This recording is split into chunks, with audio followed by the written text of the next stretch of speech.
Olá, meu nome é Maria Sueli Ferreira da Silva, estudante de Ciências Biológicas pela Universidade Federal do Piauí, modalidade EAD Polo Campo do Buriti. Irei ministrar uma aula de estágio supervisionado 2. Eu irei utilizar esse livro didático e como apoio eu irei usar amostras. Bom, o tema da minha aula é litosfera, o solo. Você já refletiu sobre a origem dos alimentos? Tudo o que comemos depende do solo para ser produzido. Mesmo os alimentos industrializados que passam por muitas transformações antes de chegar à sua mesa. Tem como origem vegetais cultivados ou animais criados no campo. O solo é a base para a produção de todos os alimentos. Também é no solo que se cultiva plantas, que são fontes de matéria-prima para a confecção de móveis, roupas e de muitos outros objetos que usamos no dia a dia. Por isso, o conhecimento do solo é fundamental para a humanidade. Mais do que isso, aprender a conservar pode garantir o sustento e a sobrevivência de futuras gerações. O que existe no solo? A camada de rochas na superfície da Terra está exposta a variações de temperatura e ação de chuvas e outros fatores que provocam desgaste. Esse processo é conhecido como intemperismo.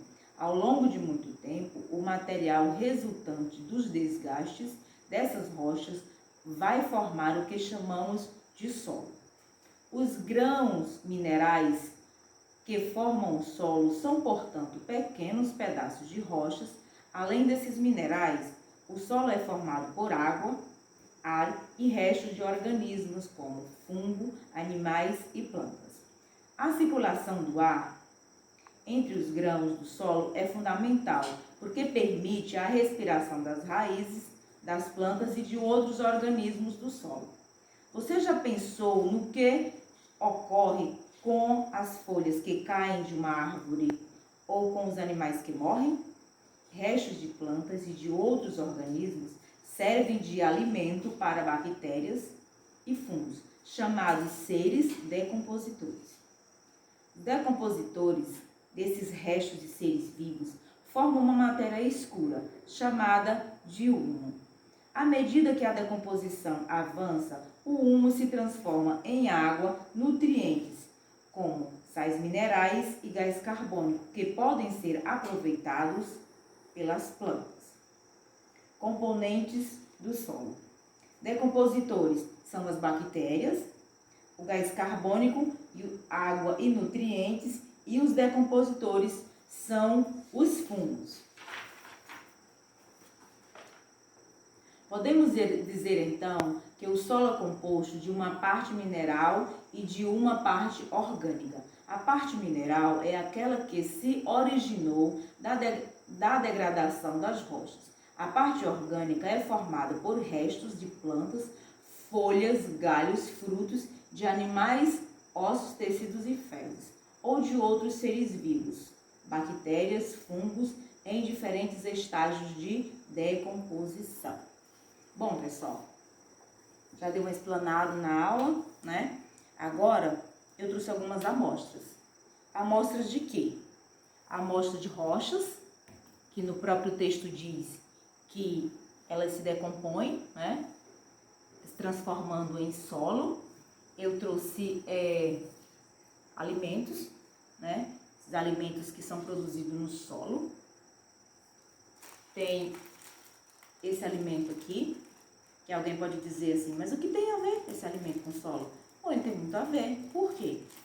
Porque a matéria-prima desse produto, desse biscoito, ele foi tirado do solo. Por exemplo, o trigo que foi feito, a massa, a chegar a esse ponto aqui, foi produzido no solo. O açúcar veio da cana-de-açúcar, que também foi tirada do solo. O leite se tiver sido usado aqui nesse produto, veio dos animais, veio das vacas, que são criadas no solo e se alimentam de pastagens que também vêm do solo. Temos aqui um molho de tomate, industrializado, triturado, mas ele também veio do solo. Bom, pessoal, eu vou falar um pouco dos tipos de solo e suas funções. Aqui nós temos o solo arenoso. Eu dei uma olhada nele para a gente ter uma noção de como ele fica molhado. Bom, esse solo aqui, ele é um solo com grãos um pouco grande, né? Aí a gente olha para ele e diz assim, bom, ele tem grãos grandes.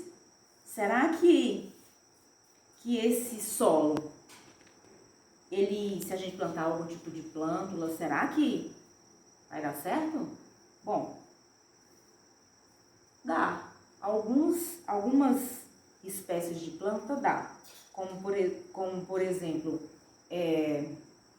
cacto, né? Que o cacto ele sobrevive em um solo pobre, né? E os coqueiros eles sobrevivem num tipo de solo desse.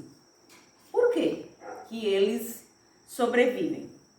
Porque o coqueiro, ele tem um mecanismo de que ele capta água muito rápido. Então, assim, o solo é pobre, mas quando molhado, o coqueiro absorve a água com muita rapidez. Por isso que você vê nas praias muitos pés de coqueiro maravilhoso, porque ele se adapta muito bem a esse tipo de solo. Pessoal, aqui nós temos um outro tipo de solo, né? Esse aqui é o solo argiloso, né? A gente vê que tem uma diferença desse solo aqui. Então, qual a diferença, né? Esse aqui, ele possui aproximadamente 70% de argila. A argila, ela é um solo fininho, ó, muito fininho, muito fininho. Aí você me pergunta, professora, dá para plantar alguma coisa no tipo de solo desse? Dá para plantar. Vamos ver. Esse solo, ele fica, quando chove, ele fica bem molhado. Então, dá para você plantar alguma coisa nesse tipo de solo. Mas ele tem um problema, que se ele chover muito, ele não consegue absorver a água com muita facilidade, então ela fica com muita água. E dependendo do tipo de planta que você plantar, pode não dar certo, porque fica encharcada o solo. Então, esse daqui é um solo diferente, vocês veem que a textura, né? Colorações diferentes. Esse solo é o solo orgânico, né? Esse aqui, ele é composto de galhos, de folhas, de fezes de animais e raízes, tronco. E esse aqui é o solo orgânico. Esse aqui é um solo muito bom para você fazer suas plantações. Ele também é poroso. A gente vê que ele, ó, como ele é. Então, ele tem uma certa facilidade de entrar o ar, né? O oxigênio penetrar nesse solo para que as raízes elas respirem e também outros micro-organismos que vivem nesse solo também respirarem. Bem, pessoal, minha aula foi até aqui e meu muito obrigada.